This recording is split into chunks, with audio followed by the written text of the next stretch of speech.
सखाराम रात्रीच्या वेळेला पाय वाटेने चालला होता. रात्र खूप झाली होती. काळाकुट अंधार होता. त्यात रातकिड्यांचा कर्कश आवाज, केव्हा तरी जंगलातून एखाद्या स्वापदाची चित्कारे ऐकू येत असे. दोन्ही बाजूला किर्र झाडी होती. वाटेवर पाला पाचोळा, काट्याकुट्या साचल्या होत्या. ते सर्व पायांनी तुडवीत सखाराम चालला होता. चंद्राचा अंधुकसा स्वच्छ प्रकाश वाटेवर पडला होता. तशात सखारामला रात्री चालण्याची सवय होती. उद्या लेकीच्या गावी रामनगरला जत्रा आहे, ह्या कारणाने तो चालला होता. त्याला आपल्या कामामुळे लवकर निघता आले नाही, पण जाणे भाग होते म्हणून त्याला टाळताही आले नाही. त्याची एकुलती एक मुलगी सुंदरा, हिला पहिले मूल झाले होते व त्यातल्या त्यात रामनवमीची जत्रा भरणार होती. लग्न झाल्यापासून लेक माहेरला आली नव्हती. तसे बापाशिवाय तिला आपलेसे माहेरी कुणीही नव्हते. तिला बाळंत झाल्यामुळे माहेरीही येता येत नव्हते. म्हणून तिने आपल्या बापाला निरोप धाडला होता आणि म्हणून सखाराम चालला होता. त्याला अजून कित्येक मैल पाईप तुडवायचे होते. त्याने सदूला घोडागाडीची विचारणा केली, पण रात्र होणार हे ठाऊक असल्यामुळे त्याने त्याला नाकारले होते. सखारामने आपल्या चालण्याचा वेग वाढवला. आता झाडी विरळ होत चालली होती. सखाराम चालून चालून पूर्ण थकला होता. समोरच त्याला थोडा अंधुकसा पिवळा प्रकाश दिसला. वाटेवरून काही अंतरावर एक घर होते व त्याच घराच्या खिडकीतून दिव्याचा पिवळा प्रकाश बाहेर पडत होता. सखारामला थोडे बरे वाटले की वाटेत एखादे घर मिळाले व त्या घरातून लख्ख प्रकाश येत आहे, म्हणजे घरातील माणसे झोपलेली नसतील. नकळत सखारामचे पाऊल त्या दिशेने उचलले गेले, कारण तो फार थकला होता आणि त्याचा घसा अगदी कोरडा पडला होता. तशी तहान त्याने कधी अनुभवलेली नव्हती. एवढी भयंकर तहान त्याला लागली होती. सखाराम घराजवळ पोहोचला. त्या घराचे दार उघडे होते व त्यातून पिवळा प्रकाश बाहेर पडत होता. काही अंतर गेल्यावर सखारामला आणखी काही घरे दिसू लागली.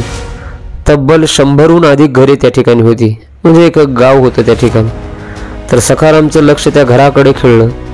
ते घर संपूर्णपणे दगडी बांधकामात बांधलेले होते. त्या घराचे दार लोखंडी दिसत होते व त्याला लोखंडी कड्याही होत्या. त्या गावातील घरे ही अशाच प्रकारची दगडी बांधकाम केलेली होती व काही घरे नुसती गावात गवताने बांधलेली झोपडीसारखी होती. सखारामच्या नजरेने हे सर्व निरीक्षण हेरले व तो चकित झाला. इतक्या जुन्या पद्धतीची बांधलेली घरे आत्ताच्या काळी तरी कशी टिकून असतील? ती सुद्धा एक नाही, गावातील अर्धी अधिक अशीच घरे होती.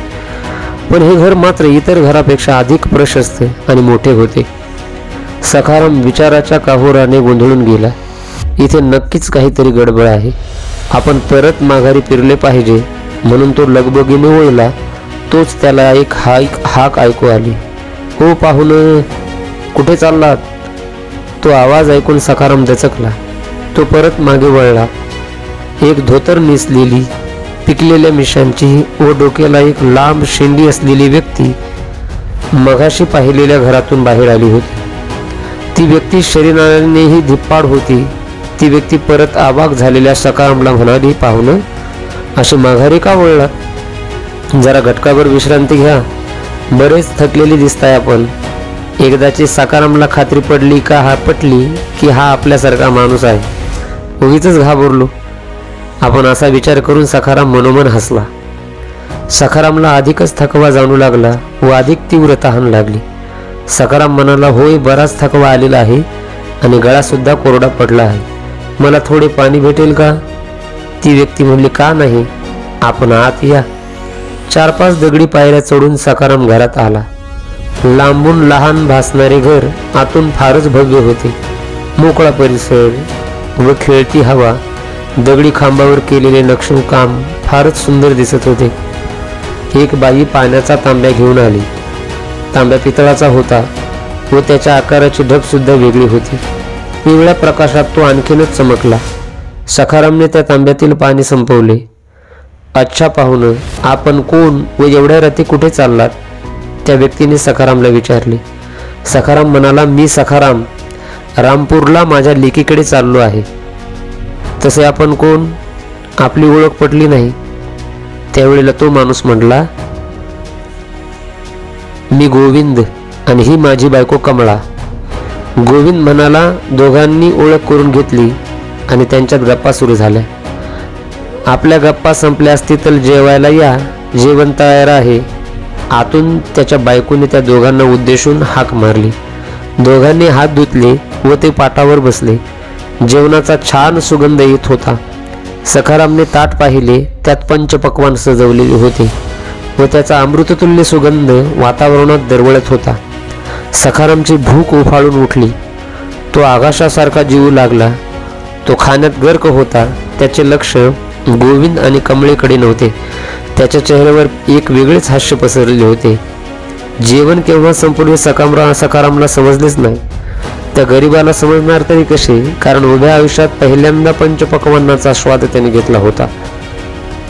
सखारामचे डोळे जड पडू लागले. त्याचे शरीरही खूप थकल्यासारखे त्याला वाटू लागले. सखाराम गोविंदला म्हणाला, मला थोडी विश्रांती घेता येईल का? गोविंदाने थोडे हसला आणि गोविंद म्हणाला, का नाही? आपण आज रात्री इथेच झोपा व सकाळी पुढच्या प्रवासाला जा. मी आपला खूप आभारी आहे, सखाराम म्हणाला. सखारामला अंथरुणावर पडल्या पडल्या गाढ झोप लागली आणि रात्री अचानक सखारामला जाग आली. तो डोळे चोळत उठला. समोरचे दृश्य पाहून तो हादरलाच. समोर कित्येक काळ्या सावल्या उभ्या होत्या.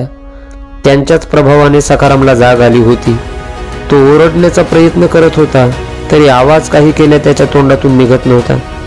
त्याने उठण्याचा प्रयत्न केला, तर त्याला जागचे हालताही येत नव्हते. तो फक्त आपल्या वाटारलेल्या डोळ्यांनी समोरचे दृश्य पाहत होता. बघता बघता त्या काळ्या आकृत्या आपला मानवी आकार धारण करू लागल्या. त्यातील एकाच्याही धडावर डोके नव्हते.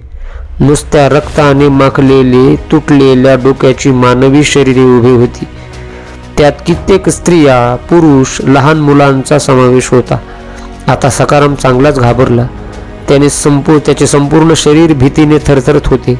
शरीर घामाने चिंब भिजलेले होते. वरून घाम पाण्यासारखा ओघळत होता. सखाराम एखाद्या मूर्तीसारखा बसून समोर घडत असलेल्या घटना बघत होता. भीतीने त्याची स्थिती पुरती खराब झाली होती. आता आपलं याच्यातून वाचणे शक्य नाही, कारण समोर 70 ते 80च्या आसपास तुटलेल्या डोक्यांची प्रेत उभी होती. एवढा घाबरला. त्याच्याबरोबर काय झालं ते आपण पुढच्या भागामध्ये बघूया. धन्यवाद.